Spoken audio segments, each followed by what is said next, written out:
El día de hoy vamos a hablar acerca de uno de los delitos del Código Penal colombiano. Nos vamos a referir a la falsedad ideológica en documento público, pero en primer lugar quisiera como contextualizar cuál es la razón de ser de este tipo penal. Entonces, empecemos.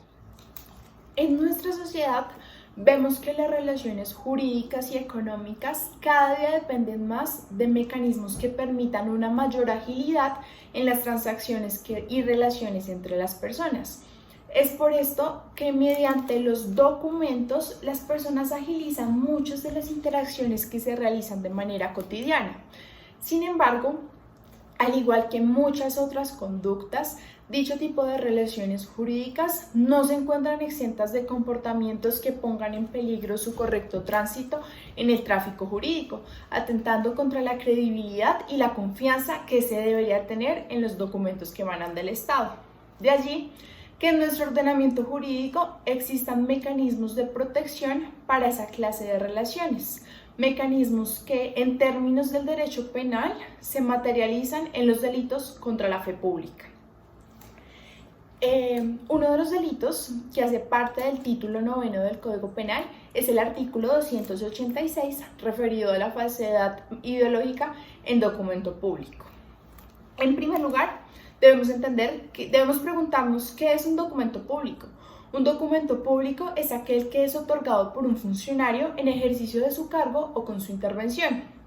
Así pues, este tipo de documentos pueden ser expedidos bien sea por funcionarios judiciales, por directores de oficinas públicas, registradores de instrumentos públicos o notarios, entre otros funcionarios quienes básicamente en el desarrollo de sus funciones extienden documentos públicos con aptitud probatoria, consignando una falsedad o callando bien sea total o parcialmente la verdad con independencia de los efectos que ello pueda producir.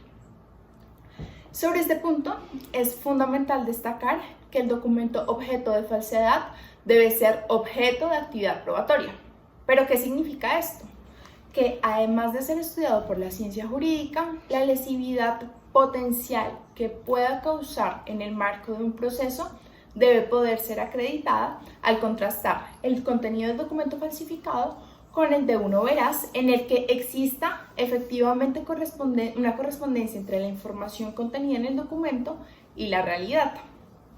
Ahora bien, vale la pena analizar el desarrollo y los elementos esenciales de este tipo penal a partir de un fallo emitido por la Sala de Casación Penal de la Corte Suprema de Justicia el 16 de marzo del año 2011. Allí la Corte señaló los elementos propios de dicho tipo penal.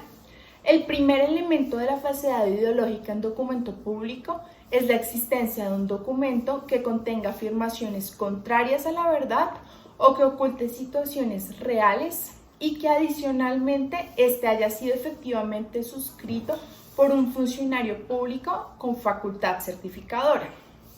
El segundo elemento se refiere al momento de la consumación del delito. Sobre este punto, se ha dicho que el delito se consuma con la editio falsia, es decir, con la simple elaboración del documento que se atribuye a una autoridad pública que representa al Estado. Y finalmente, vemos que el tipo logra consumarse con la efectiva introducción del documento en el tráfico jurídico. Por otro lado, es importante decir que el delito de falsedad ideológica se considera un delito de peligro concreto. ¿Qué significa esto? Significa que para su estructuración no se requiere el daño efectivo, sino que la estimación de la antijuridicidad material debe hacerse a partir de la potencialidad que tienen esos delitos para causar daños. Asimismo, es preciso decir que al tratarse de un delito de peligro concreto, lo que debemos verificar es la efectiva puesta en peligro del bien jurídico para las personas. Ello con el fin de evitar caer en un juicio sobre falsedad inocua, que es algo que se puede llegar a presentar muchísimo en la realidad. Finalmente, cabe subrayar que en muchos casos este tipo penal es confundido con el artículo 287 referido a la falsedad material en documento público.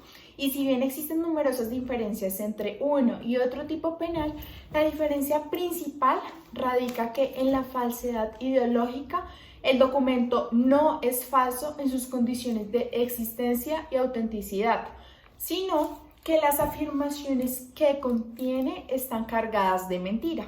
Mientras que en la falsedad material observamos que a partir de la interpretación de los verbos rectores del tipo, en efecto, se transgrede la autenticidad y legitimidad del documento por medio de las alteraciones que modifican el contenido y la esencia del mismo. Espero que este video haya servido para interpretar a grandes rasgos a lo que se refiere el delito de falsedad ideológica en documento público. Muchísimas gracias. Nos vemos en un próximo video.